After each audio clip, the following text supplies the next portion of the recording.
It's been a while. So నేను మీది అసలు ఎలా ఎలా వచ్చింది అంటే, ఈ స్ట్రింగ్ వినోద్ గారు ఫస్ట్ వీడియోలు చేస్తున్నప్పుడు చాలా రోజుల తర్వాత మీరు ఏమైపోయాడు అసలు అంటే, యూట్యూబ్ రిమూవ్ చేసింది అండ్ మీరు ఒక దాని మీద ఒక ఎక్స్ప్లెయినర్ వీడియో పెట్టారు.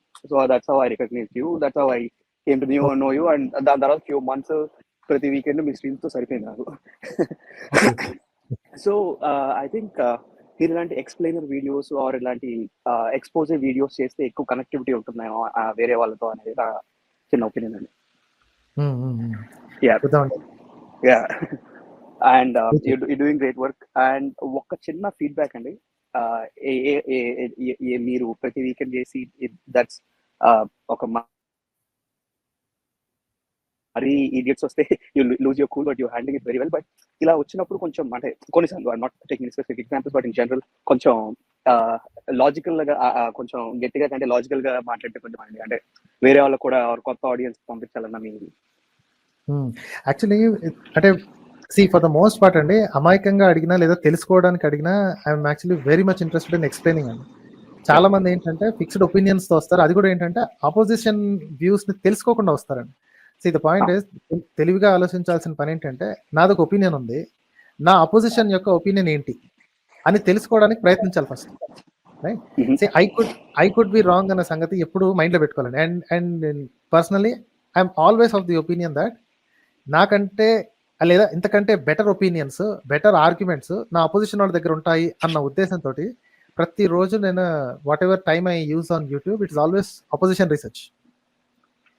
సేమ్ నేను కొన్నాళ్ళ పాటు కొన్ని ఇయర్స్ పాటు ఓన్లీ అథిస్ట్ ఛానల్స్, అథిస్ట్ వీడియోస్ ఇవే చూసుకొని మైండ్ ఫిల్ అయిపోయేది అనమాట. అప్పుడు నాకు ఏమనిపించింది అంటే, I'm also getting into echo chamber. Same మనోళ్ళు మాట్లాడుకుంటే ఏమొస్తుంది, కొత్త విషయాలు ఏం తెలుస్తాయి, అప్పుడు అదే గొడవ, అదే మాటలు, వాడిని కొట్టాడు, స్లిప్పర్ షాట్, ఆ షాట్, ఈ షాట్ అనుకుంటా, అపోజిషన్ వాళ్ళు ఏం మాట్లాడుతున్నారు అని తెలుసుకోవాలని చెప్పి చూస్తుంటాను. అలాంటి పని ఈ భక్తులు కూడా చేస్తే, అపోజిషన్ వ్యూ ఎలాంటిది అనేది తెలిస్తే కొంచెం ఇంట్రెస్టింగ్ డిస్కషన్ ఉంటుంది. కొంతమంది అయితే మరి అసలు ఏ మాత్రం బేసిక్స్ కూడా తెలియకుండా వచ్చేసేసి మాట్లాడతారు చూసారా. అంటే again it's called curse of knowledge అనమాట. మనకి తెలియనప్పుడు మనం కూడా అదే పొజిషన్లో ఉండేవాళ్ళం మేము. Right, some point in time ఈ తెలుసుకొని లేనప్పుడు maybe we're also in that same position. ఇప్పుడు ఆ పొజిషన్ దాటి మనం వచ్చినప్పుడు ఒక్కొక్కసారి నిజంగానే ఏమనిపిస్తుంది అంటే, ఈ మాత్రం కూడా తెలియకపోయింది, నాకే తెలిసినప్పుడు ఇది మాత్రం కూడా తెలియదా అని ఎప్పుడైతే అంటామో, దట్ సౌండ్స్ లైక్ యారగెన్స్. ఇంత కొవ్వేంట్రా, ఇంత ఇదేంటి, అంతా నీకే తెలుసన్న బలుపు ఏంటి? నో, ఇట్స్ నాట్ బలుపు.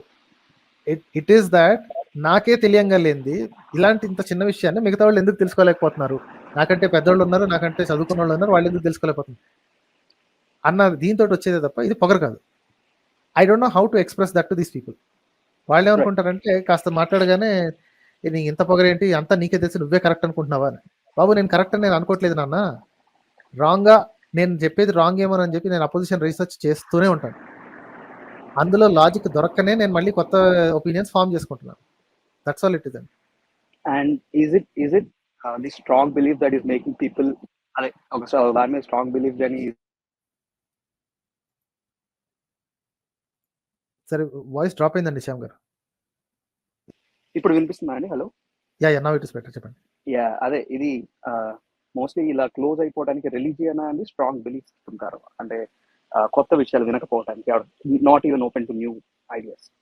అంటే చిన్నప్పటి నుంచి ఆ క్యూరియాసిటీని చంపేసి ఉంటారండి. ఓకే, క్వశ్చనింగ్ అబిలిటీని, క్యూరియాసిటీని చంపేసి ఉంటారు. అంటే చంపేయడం అంటే పెద్ద విషయం ఏం కాదు, చెప్పిన మాట మాట్లాడుకు, డోంట్ ఆస్క్ క్వశ్చన్స్ అని పిల్లలకి చెప్తా ఉంటాం అనమాట. ఏదో వాళ్ళకి తెలుసో తెలియకో చిన్న చిన్న క్వశ్చన్లు వేస్తారు, అదేంటి ఇదేంటి ఇదేంటి అని. కళ్ళు పోతాయి, పాపం తగులుద్ది, దండం పెట్టుకో, చెప్పిన పని చేయి, పెద్దవాళ్ళు చెప్పిన పని చేయి, అదేంటి ఆచార్య గారు చెప్పిన పని చేయి, ఇలాగా చిన్నప్పటి నుంచి చెప్పడం వల్ల అలా ఫిక్స్ అయిపోద్ది. తర్వాత క్వశ్చనింగ్ ఎబిలిటీ ఎలా తగ్గిపోద్ది అంటే, nobody questions in your circle. అందరూ ఒకే రకమైన భక్తులు అనుకోండి, ఎవరు క్వశ్చన్ చేయకపోతే మీకే క్వశ్చన్ వచ్చింది అనుకోండి, నోరు మూసేసుకుంటారు, ఎందుకు వచ్చింది కూడా అందరి ముందు వెధవలు అయిపోవటం దేనికి అని చెప్పి సైలెంట్గా ఉండిపోతారు అన్నమాట. సో స్లోగా ఇలా చెడిపోద్దండి. ఆ క్యూరియాసిటీ అనేదాన్ని అలా బతకనివ్వాలి పిల్లలు. క్యూరియాసిటీని బతకనిచ్చామనుకోండి, స్లోలీ దే లూజ్ రిలీజన్. అందుకనే క్యూరియాసిటీని చంపేస్తారు.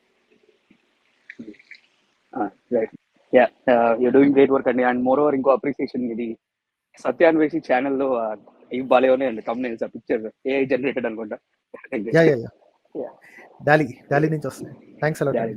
నైస్. యా, దట్స్ ఆల్ అండి. Keep going and please continue అండి. మీకు ఏదైనా సపోర్ట్ కావాలన్నా ఏం కావాలన్నా వీఆర్ హియర్. అట్లీస్ట్ మాకు తోచినంత మీ అంత ఫుల్ ఆన్ అవ్వలేదు, but yeah. All good. Yeah, thank you అండి. Thank you.